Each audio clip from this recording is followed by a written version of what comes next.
अस्सलाम वालेकुम। हाजिर हूँ मैं आपके लिए चश्मपोश का नेक्स्ट पार्ट अगला हिस्सा लेकर। शुरू करते हैं। एएसआई फजल हुसैन को लायलपुर भेजने के अगले रोज मैं भी लायलपुर पहुंच गया। मैंने चंद सिपाहियों के अलावा इनायत अली और लियाकत अली राजा को भी साथ ले लिया था ताकि मौके पर उनसे मैं जरूरी सवालात कर सकूं। गुलाम हुसैन ने वारंट गिरफ्तारी हासिल कर लिया था और गोल बाजार जाने की तैयारी कर रहा था। मैंने सोचा ऐसा ना हो कि चंपा बेगम पुलिस को देखकर अपनी तवाइफों समेत गायब हो जाए। इसलिए मैंने एक सिपाही को साथ लिया और सादा कपड़ों में एक गाहक की हैसियत से चंपा बेगम के अड्डे पर पहुंच गया। उस जमाने में बाजार हुस्न के सामने एक सिरे से दूसरे सिरे तक लकड़ी के कैबिन बने होते थे। मुझे अच्छी तरह याद नहीं। गालबन उन कैबिनों में कपड़े वगैरह की दुकानें थी। उनके पीछे एक तंग सी गली छोड़ दी गई थी ताकि तमाशबीन पर्दे में सौदेबाजी कर सकें। अब वहां की सूरत हाल पता नहीं कैसी है, क्योंकि लालपुर देखे हुए एक रुबा सदी यानी पाव सदी से ऊपर का जमाना गुजर चुका है। बहरहाल मैं एक गाहक की हैसियत से चंपा बेगम के अड्डे पर पहुंचा। देवड़ी के दरवाजे पर चिलमन पड़ी हुई थी और एक बनी सवरी लड़की कुर्सी पर बैठी थी। वो मेरी तरफ देखकर मुस्कुराई, फिर बोली, खुश आमदीद, किधर से आए हैं? उसके चेहरे पर अजीब सी नहुसत पाई जाती थी। हम परदेसी हैं, मैंने कहा। खेल तमाशा देखने इधर आए हैं, कुछ सौदा भी खरीदना है। एक रात इधर ही गुजारेंगे, कल सामान खरीद कर वापस चले जाएंगे। तो अंदर चलो ना, दिल भर जाना। उसने चिलमन की तरफ इशारा किया। इधर तुम्हारे खाने को भी मिलेगा और बिस्तर भी मिलेगा और आराम भी मिलेगा। एक दिन ठहरो, 2 दिन ठहरो, तुम्हारा अपना घर है। खर्चा कितना हो जाएगा? मैंने गाहक की तरह उससे पूछा। खर्चे मर्चे की तो आप फिक्र मत करो। वो कुर्सी से उठी और मेरा हाथ पकड़कर कमरे में ले गई। उस नीम तारीक कमरे में अगरबत्ती की नागवार सी खुशबू फैली हुई थी।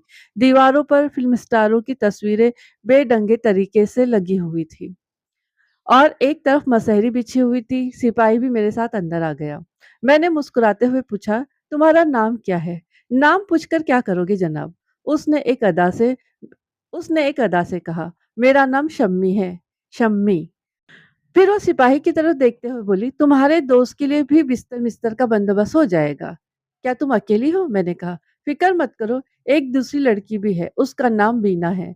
आपकी कसम एकदम मोती है मोती। कुछ देर तक बातें करने के बाद वो हमें बाला खाने पर ले गई। वहां एक कमरे में हारमोनियम, सारंगी और तबले रखे थे। खासा कुशादा कमरा था। गालबन वो रक्स व मौसीकी के लिए मखसूस था।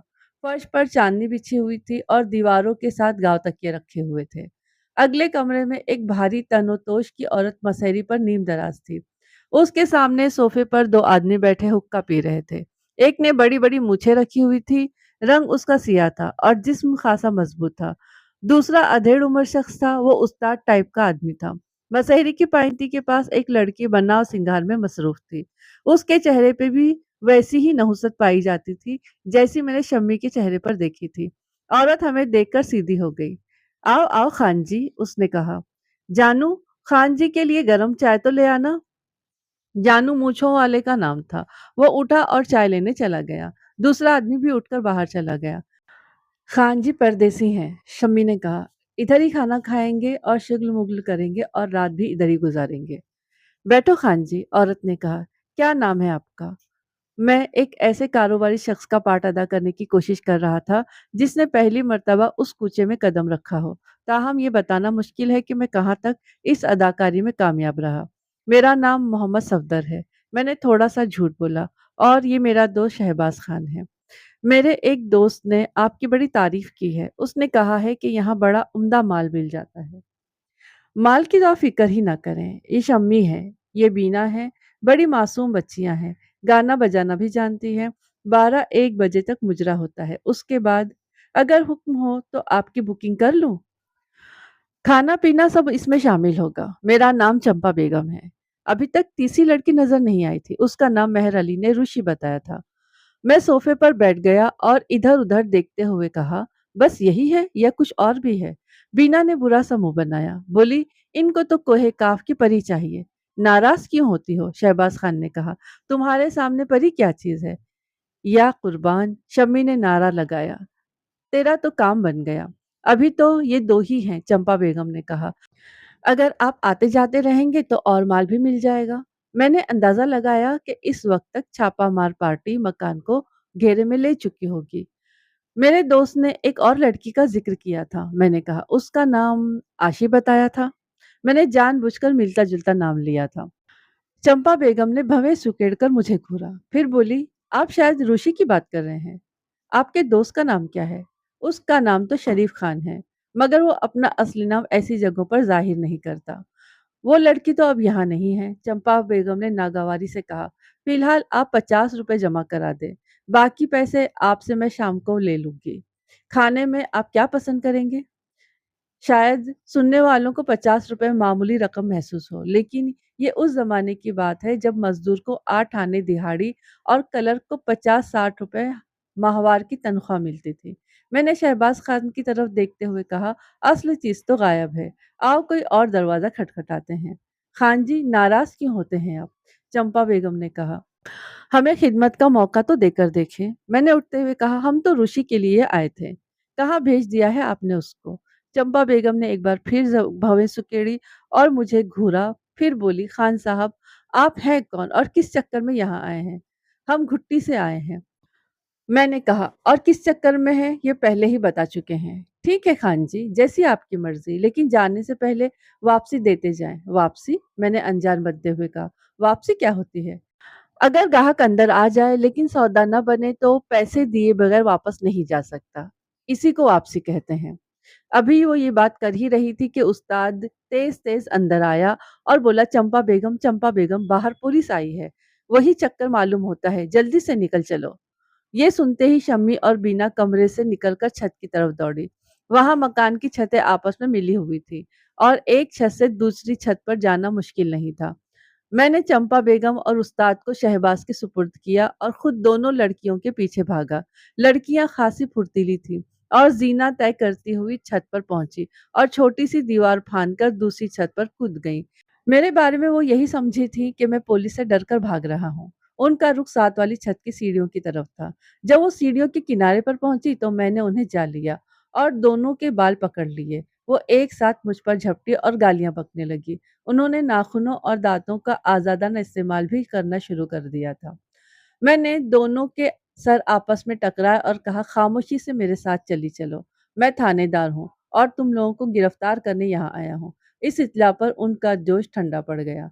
मैं उन्हें लिए हुए नीचे आ गया। वहाँ एएसआई फजल हुसैन निस दर्जन सिपाहियों के साथ मौजूद था।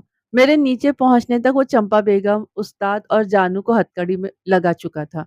एक हथकड़ी उसने शम्मी और बीना के हाथ में भी डाल दी, यानी हथकड़ी का एक कड़ा बीना के हाथ में और एक शम्मी के हाथ में डाल दिया।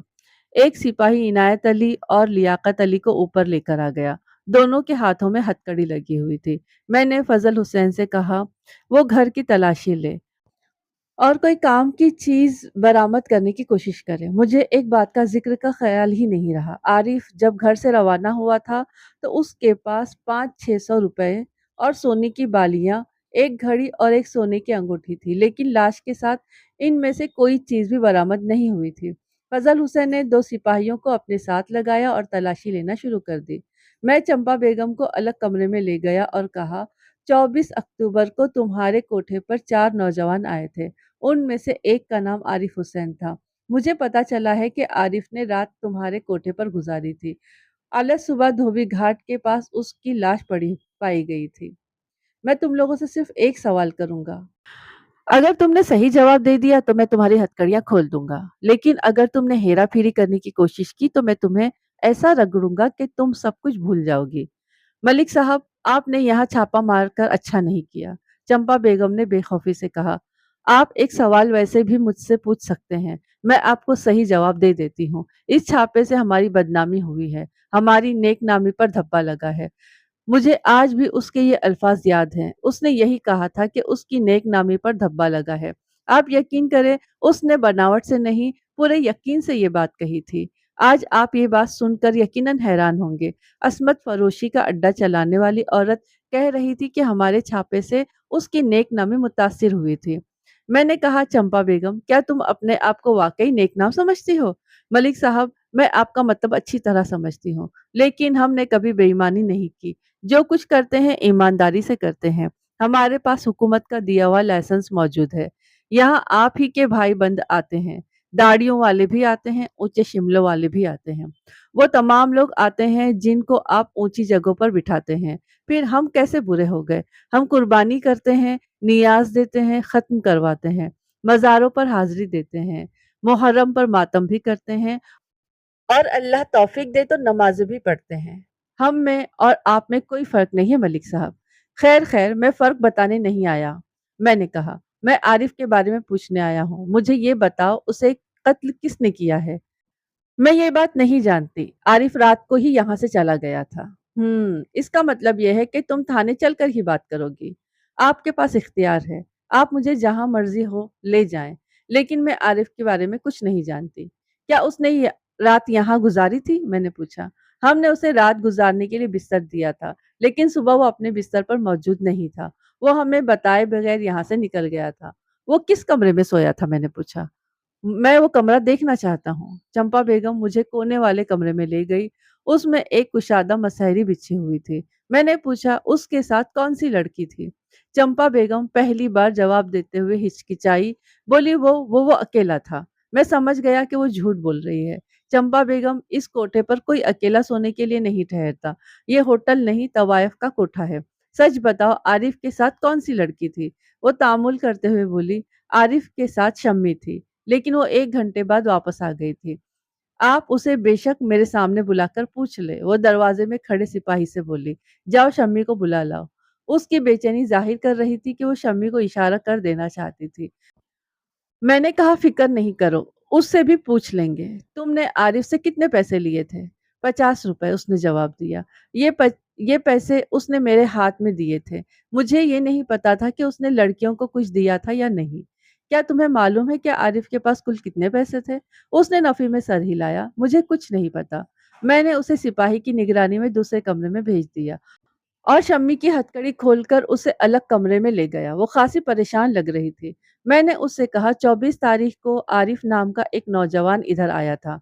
उसके साथ 3 अफराद और भी थे। क्या तुम आरिफ को जानती हो? मलिक साहब, इधर बहुत से लोग आते हैं, उसने कहा। हम आदमी को नहीं, पैसे को देखते हैं। लोग आते जाते रहते हैं। हम किसी से नाम नहीं पूछते। यहाँ कितने आरिफ आते हैं, हमें कुछ नहीं मालूम। मैंने उसे आरिफ का हुलिया बताया, लेकिन वो अनजान बन गई। तब मैंने गुस्से से कहा, शम्मी बेगम, मैं आदमी हूँ जरा टेढ़ा। अगर सच नहीं बोलोगी तो थाने ले जाकर छत से उल्टा लटका दूंगा, चुटिया के साथ रस्सी बांध कर। अगर सच बताओगी तो तुम्हें कुछ नहीं कहूंगा। आरिफ के 2 साथी दूसरे कमरे में बैठे हैं, इनायत अली और लियाकत। ये भी 24 तारीख को यहाँ आए थे। उनको तुम पहचानती हो ना? शायद।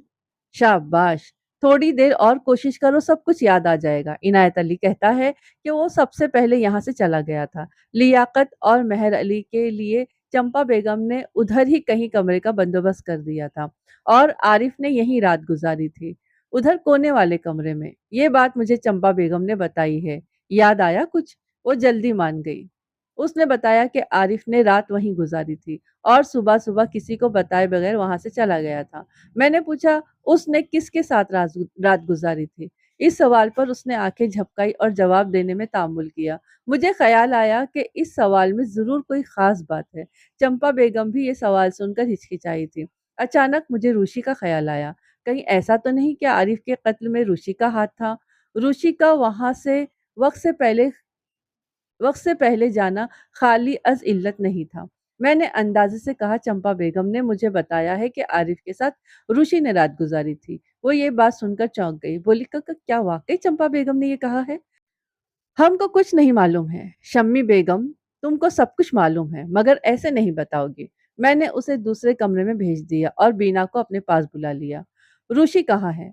मैंने उससे पहला सवाल किया। जी, जी ऋषि, मुझे नहीं मालूम, उसने घबरा कर कहा। तुम्हें सब कुछ मालूम है? मैंने उसे आंखें दिखाई। और तुम अच्छी तरह जानती हो कि हमें ऐसी बातें उगलवाने का तरीका अच्छी तरह आता है। ऋषि कितने दिन से गायब है? उसने घबराकर दरवाजे की तरफ देखा, फिर बोली, वो जी, आप मुझसे ये बात ना पूछें। अगर चंपा खाला को ये बात मालूम हो गई तो मेरी मुसीबत आ जाएगी। वो लोग बहुत मारेंगे मुझे। मैंने उसे तसल्ली देते हुए कहा, तुम फिक्र नहीं करो, तुम्हारा जिक्र नहीं आएगा। तुम जो कुछ बताओगी वो मुझ तक महदूद रहेगा। मैं चंपा को इस बात की हवा भी नहीं लगने दूंगा। शाबाश, घबराओ नहीं। वो डरते डरते बोली, चंद रोज पहले एक गाहक यहाँ आया था। उसका नाम आरिफ था। वो ऋषि को बहुत पसंद करता था। उस रोज उसने रात यहीं गुजारी थी। सुबह जब हम उठे तो वो ऋषि समेत गायब था। इस बात पर चंपा बेगम ने बहुत शोर मचाया और जानू को साथ लेकर दोनों की तलाश में निकल गए। फिर वो अगली सुबह ही वापस आई थी। वापस आने के बाद चंपा बेगम ने ऋषि के बारे में क्या बताया था? कुछ नहीं बताया था। उसने कहा कि ऋषि का कुछ पता ही नहीं चला। ताहम उसने मुझे और शम्मी को ताकीद कर दी कि हम ऋषि के बारे में कोई बात मुंह से ना निकालें, वरना बहुत बुरा होगा। ऋषि के बारे में तुम क्या जानती हो? मैंने पूछा। वो कहाँ की रहने वाली थी और कब से यहाँ रह रही थी? वो दीवार को घूरते हुए बोली, ऋषि को यहाँ आए हुए चंद महीने हुए थे। वो भमरा आजाद कश्मीर की रहने वाली थी। मोहब्बत के धोखे में आकर यहाँ पहुंच गई थी। छुप छुप कर रोती थी बेचारी। उस बेचारी को कोई रास्ता ही नहीं मिलता था यहाँ से निकलने का। पता नहीं इस वक्त कहाँ होगी। अल्लाह करे आरिफ ने उसे सहारा दे दिया हो। क्या तुम्हें आरिफ के बारे में कुछ मालूम नहीं? जितना मालूम था उतना बता दिया है, उसने जवाब दिया। इससे ज्यादा और कुछ नहीं मालूम। उसके जवाब में कोई बनावट नहीं थी। इसका मतलब ये था कि उसे आरिफ के कत्ल का इल्म नहीं था, और उसका मतलब ये भी था कि वो बेगुनाह थी। बिना बीबी आरिफ कत्ल हो चुका है और हम इसी सिलसिले में यहाँ आए हैं। तुम ऋषि के बारे में और क्या जानती हो? क्या तुम्हें उसके घर का पता मालूम है? वो आरिफ के कत्ल का सुनकर शशद रह गई। उसे यकीन ही नहीं आ रहा था कि चंद रोज पहले जिस नौजवान को उसने हंसते बोलते देखा था वो कत्ल हो चुका था। उसने मेरे सवालात के जवाब में बताया कि ऋषि का पूरा नाम रोशन आरा था। उसके बाप का नाम खुर्शीद आलम था। उसकी भंवर में परचून की दुकान थी। एक हैरत अंगेज इंकिशाफ उसने ये भी किया कि इनायत अली ने भी वहीं पर रात गुजारी थी। वो उनके लिए दलाली करता था, यानी गाहक फांस कर वहां लाता था। उसने और भी बहुत कुछ कारआमद बातें बताई। मैंने उससे कहा, मुझे यकीन है तुम्हारा और शम्मी का आरिफ के कत्ल से कोई ताल्लुक नहीं है, लेकिन मैं चंपा बेगम को दिखाने के लिए तुम दोनों को भी हिरासत में ले रहा हूँ। बाद में तुम्हें छोड़ दूंगा। अगर मैंने तुम्हें अभी छोड़ दिया तो चंपा बेगम को शक हो जाएगा। मैंने उन सबको हिरासत में ले लिया और थाने पहुंच गया।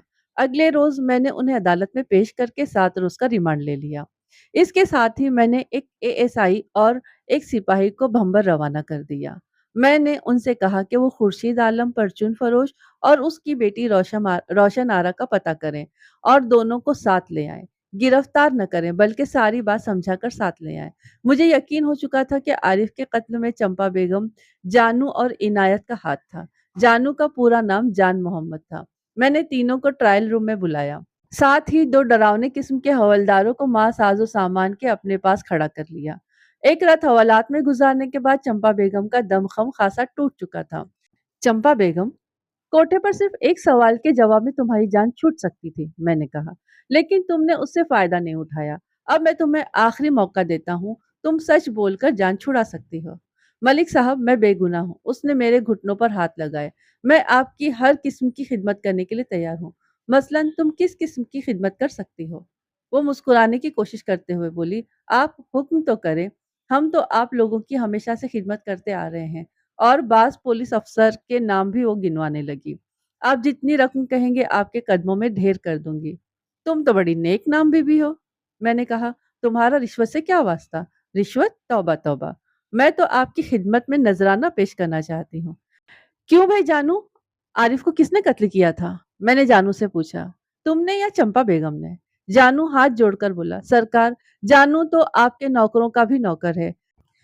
इसकी ऐसी मजाल कहाँ? ओए, दरबारी जुबान बोलने की जरूरत नहीं है, मैंने कहा और हवलदार को इशारा किया। मेरे सवाल का जवाब दो, आरिफ को किसने कत्ल किया है, तुमने या चंपा बेगम ने? उसके साथ ही हवलदार ने उसकी कमर पर डंडा बरसाया। जी, जी हमने कत्ल नहीं किया, उसने जवाब दिया और डंडा खाकर उछला। इनायत अली, तुम्हारी क्या मर्जी है, मैंने इनायत से कहा। तुम भी जूते खाओगे या सच बोल दोगे? मलिक साहब, मुझे इनके मामले का कुछ पता नहीं है जी। मैं बिल्कुल बेगुनाह हूँ। मैंने हवलदार से कहा, ये तीनों खड़े खड़े थक गए हैं, इन्हें कुर्सियों पर बैठा दो। हवलदार ने तीनों को दीवार के साथ कुर्सी पर बैठने वाली पोजीशन में खड़ा करके उनकी कमर में रस्सियां बांधी और रस्सियों के सिरे दूसरी दीवार में लगे हुए कुंडों से बांध दिए। अब वो न सीधे हो सकते थे और न पूरी तरह नीचे बैठ सकते थे। जो सच बोलेगा उसकी रस्सी खुल जाएगी। मैंने कहा और पहले चंपा बेगम से सवाल किया, चंपा बेगम, ऋषि को तुमने कहाँ भेजा है? वो खुद ही गई थी, चंपा बेगम कराहते हुए बोली। उसने दोनों हाथ फर्श पर टिका दिए। उससे अपना भारी जिस्म नहीं संभल रहा था। उसका बदन पसीने में नहा गया था और वो बुरी तरह हांफने लगी थी। ऋषि किस तारीख को गई थी? मैंने पूछा। वो 21 या 22 तारीख को चली गई थी, उसने जवाब दिया। मैं उसके झूठ का मकसद समझ गया था। वो ये जाहिर करना चाहती थी कि ऋषि आरिफ के आने से पहले ही चली गई थी। मैंने इनायत अली से पूछा, इनायत अली, जिस रात तुम आरिफ वगैरह के हमरा चंपा के कोठे पर गए थे, उस रोज ऋषि वहां मौजूद थी? उसने जब उसने जवाब देने में तामुल किया तो हवलदार उसकी कमर पर बैठकर बोला, जल्दी से जवाब दो। मौजूद थी। हाय, इनायत ने कराह कर कहा, हाय मैं मर गया। हवलदार उसकी कमर से उतर गया। इस इसना में चंपा बेगम की कुव्वत बर्दाश्त जवाब दे चुकी थी। वो रस्सी के साथ झूल गई थी और बुरी तरह चीख रही थी। मैंने कहा, चंपा बेगम, ये लोग 24 अक्टूबर को तुम्हारे कोठे पर गए थे। तुम कहती हो कि ऋषि 21 या 22 तारीख को चली गई थी। अगर झूठ बोलोगी तो यूं ही लटकी रहोगी। उसने चीख कर कहा, मैं अब सब कुछ सच सच बता दूंगी। खुदा के लिए मुझ पर रहम करो। मुझे खोल दो, मुझे खोल दो। मैंने थोड़ी देर तक उसे झूलने दिया। फिर हवलदार ने मेरे इशारे पर उसकी रस्सी खोल दी। वो रस्सी खुलते ही फर्श पर गिर पड़ी और बुरी तरह हाँफने लगी। मैंने पूछा, ऋषि किस तारीख को गई थी? वो बड़ी मुश्किल से उठकर बैठ गई और बोलने लगी, वो 24 को नहीं 25 तारीख को गई थी। मैंने कहा, चंपा बेगम, मैंने अपने 2 आदमी ऋषि और उसके बाप खुर्शीद आलम को लाने के लिए भीमर आजाद कश्मीर रवाना कर दिया है। इसलिए सोच समझ कर मेरे सवालत के जवाब देना। अगर गलत बयानी हुई तो अंजाम अच्छा ना होगा। ये सुनकर उसके चेहरे पर खौफ उतर आया। मैंने पूछा, ऋषि किस तारीख को गई थी और किसके साथ गई थी? उसने मेरे पैर पकड़ लिए। वो बोली, मलिक साहब, मैं आपसे अलहदगी में बात करना चाहती हूँ। जानू और इनायत अगरचे खासी मुश्किल हालत में थे, ताहम उनकी पूरी तवज्जो चंपा के बयान की तरफ लगी हुई थी। जब चंपा ने कहा कि वो अलहदगी में मुझसे बात करना चाहती है तो वो जानू दबे लफ्जों में गुस्से के साथ बोला, चंपा बेगम, हम तुम्हारे दुश्मन नहीं हैं। जो कुछ कहना चाहती हो हमारे सामने कहो। हवलदार ने उसे ठोकर मारी और डांट कर कहा, चुप ओए कालिए, अपनी बारी पर बोलना। जानू और इनायत हुसैन बड़ी सख्त जान किस्म के आदि मुजरिम थे। उनसे बात उगलवाने के लिए बड़ी मेहनत की जरूरत थी। इसीलिए मेरी ज्यादातर तवज्जो बेगम चंपा की तरफ ही लगी हुई थी। वो ज्यादा मुजाहमत नहीं कर सकती थी। हकीकत मालूम हो जाने के बाद जानू और इनायत से भी सच सच उगलवाना मुश्किल नहीं था। मैं चंपा बेगम को अलग कमरे में ले गया और कहा, अब बोलो क्या कहना चाहती हो? उसने कहा, मलिक साहब, मैं आपको सब कुछ सच सच बता दूंगी, लेकिन आपको ये वादा करना पड़ेगा कि आप मुझे इस केस से अलग रखेंगे। मैं सच कहती हूँ, मैं बेगुनाह हूँ। मैंने आरिफ को कत्ल नहीं किया। मैंने उसे आंखें दिखाई और कहा, मुझे तुम्हारी तकरीर से कोई दिलचस्पी नहीं है। मैं इस तरह वादे नहीं करता। सारी बात सुनने के बाद ही सोचूंगा कि तुम्हारे लिए क्या किया जा सकता है। कि ये बात सही नहीं है कि ऋषि आरिफ के साथ फरार हो गई थी और तुमने जानू के साथ उसका ताक़ुब किया था। उसके चेहरे पर खौफ की एक तह जम गई। ये बात आपको किसने बताई है? मैंने कहा, चंपा बेगम, मैं मामले की तह तक पहुंच चुका हूँ। अब मैं तुम्हारे मुंह से सिर्फ और सिर्फ सच सुनना चाहता हूँ। जल्दी से शुरू हो जाओ, वरना मुझे दूसरा तरीका इख्तियार करना पड़ेगा। उसकी हिम्मत और मज़ाहमत बिल्कुल जवाब दे गई। बोली, ठीक है जी, मैं आपको सारी बात बता देती हूँ। ऋषि वाकई आरिफ के साथ भाग गई थी। वो शुरू से ही हमारे लिए मुसीबत बनी हुई थी। बहुत तंग करती थी, मगर जब आरिफ ने आना जाना शुरू किया तो कुछ सीधी हो गई। मुझे डर था कि कहीं आरिफ उसे भगा कर ना ले जाए। इस किस्म के नौजवानों के दिल बड़ी हद तक नर्म हो जाते हैं।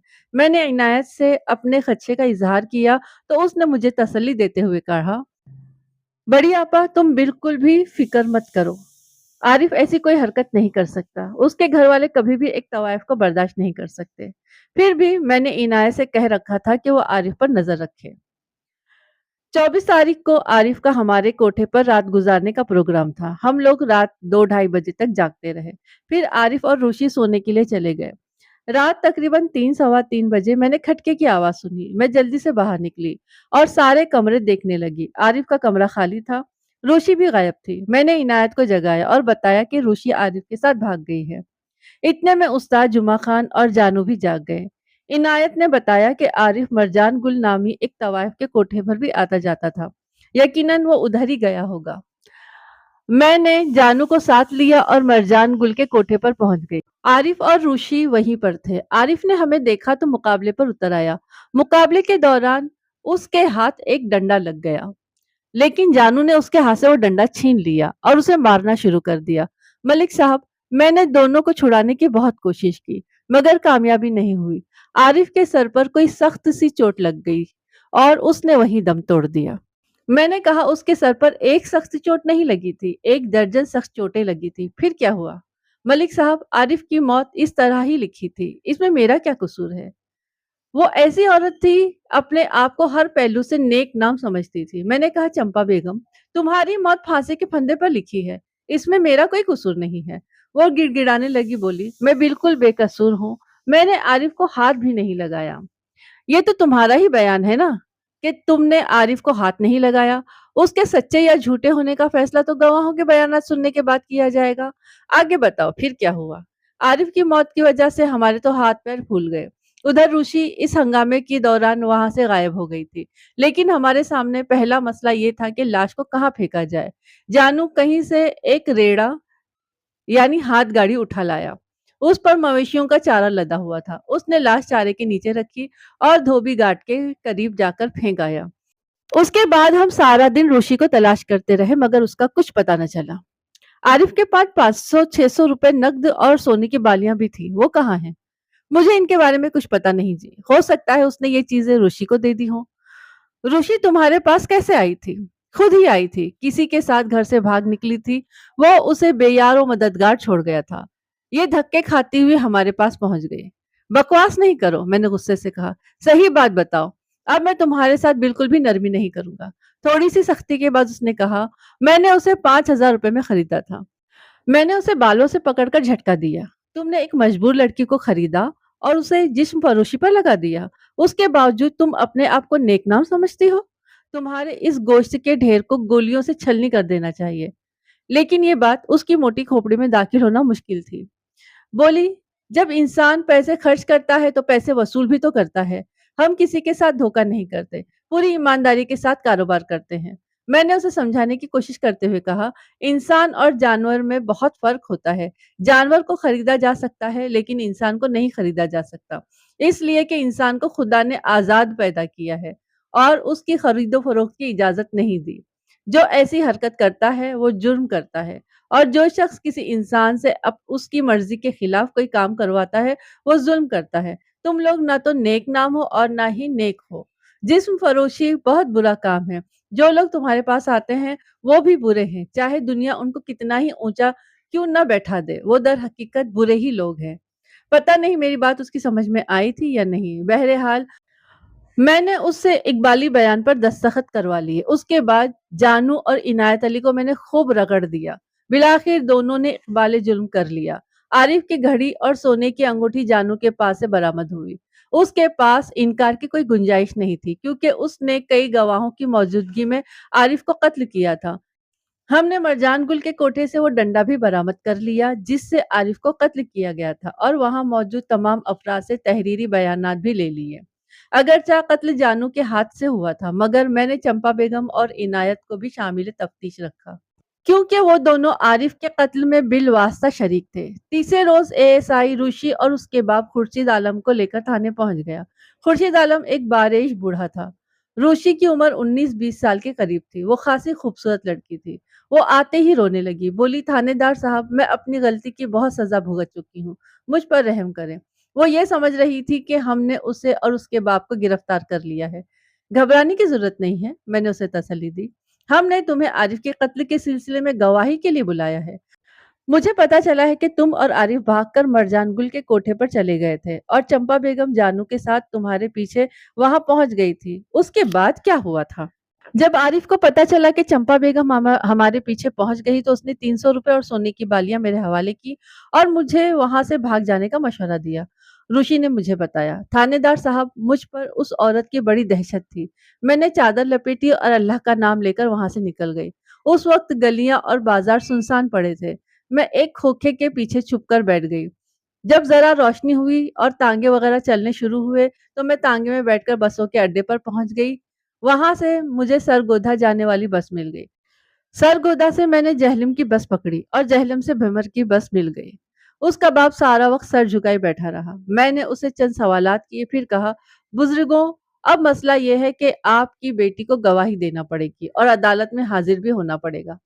थानेदार साहब, आप कानून के मुहाफिज हैं। आप जो हुक्म करेंगे उस पर मुझे अमल करना पड़ेगा। मैं सिर्फ इतना अर्ज करना चाहता हूँ कि हम इन बुरे लोगों का मुकाबला नहीं कर सकते। अगर मेरी बेटी की गवाही के बगैर आपका काम चल सकता हो तो आप हमें इस केस में मुलविस ना करें। आपकी बड़ी मेहरबानी होगी। मैं तो आपकी तरफ से इस औरत पर अगवा का केस बनाना चाहता था, मैंने कहा। मैं आपके काम में रुकावट नहीं बनूंगा, खुर्शीद आलम ने कहा। रोशन आरा आपकी बहनों जैसी है। आप एक भाई बनकर उसके बारे में सोचें और जो मुनासिब समझे वही करें। मैंने उसके हालात के बारे में जानने के बाद यह फैसला किया कि उसे उस काम में मुलविस नहीं करना चाहिए। वो एक दूर दराज इलाके का रहने वाला है और उसके लिए अदालत की पेशियां भुगतना खासा मुश्किल काम था। मैंने एहतियातन रूशी का तहरीरी बयान ले लिया, ताहम उसे शामिल तफ्तीश नहीं किया। जाने से पहले रूशी ने सोने की बालियां निकालकर मेरी मेज पर रख दी। बोली, ये आरिफ की अमानत पड़ी है मेरे पास, ये आप उसके घर वालों को दे दें। मैंने लम्हा भर के लिए सोचा, फिर पूछा, आरिफ ने क्या कहकर तुम्हें ये बालियां दी थी? वो ये बालियां मेरे लिए ही लाया था, उसने जवाब दिया, लेकिन मैं उन्हें नहीं रख सकती हूँ। क्यों? क्यों नहीं रख सकती? क्योंकि उसने जो सोचा था, जो चाहा था, वो पूरा नहीं हो सका। वो बालियां मेरी मेज पर छोड़कर अपने बाप के साथ रुखसत हो गई। 3 रोज के बाद मैंने बीना और शम्मी को छोड़ दिया। इस केस के सिलसिले में अभी एक फालतू आदमी हवालात में बंद था, यानी सलीम उर्फ चीमा। उसके बारे में मुझे लाहौर पुलिस से हैरत अंगेज बातें मालूम हुई थी। ये शख्स अगवा के एक केस में लाहौर पुलिस को मतलूब था। उसके बारे में हमें ये पता चला था कि वो गांव गांव फिरता था और मुसीबत में गिरफ्तार लड़कियों को मोहब्बत का फरेब देकर भगा ले जाता था, फिर उन्हें बाजार हुस्न में फरोख्त कर देता था। इस इंकिशाफ के दूसरे ही दिन लाहौर पुलिस के 2 आदमी उसे लेने के लिए पहुंच गए। इत्तेफाक से उसी दिन सजनी भी इनायत अली की खैरियत दरियाफ्त करने थाने आ गई। मैंने उसे अपने कमरे में बुलाया और छीमे को भी बुला लिया। उसका हुलिया खासा खराब हो रहा था। मैंने सजनी से कहा, अपने इस भाई को पहचानती हो? जी हाँ, अच्छी तरह पहचानती हूँ, उसने कहा।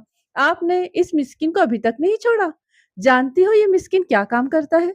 मैंने कहा, ये तुम्हारे जैसी बुद्धू लड़कियों को मोहब्बत का झांसा देकर लाहौर ले जाता है और उन्हें हीरा मंडी में फरोख्त कर देता है। हाय, मैं मर गई। ये हीरा मंडी क्या होती है? ये उस मंडी को कहते हैं जहां तुम्हारे जैसी हीरा लड़कियां मिट्टी में मिल जाती हैं।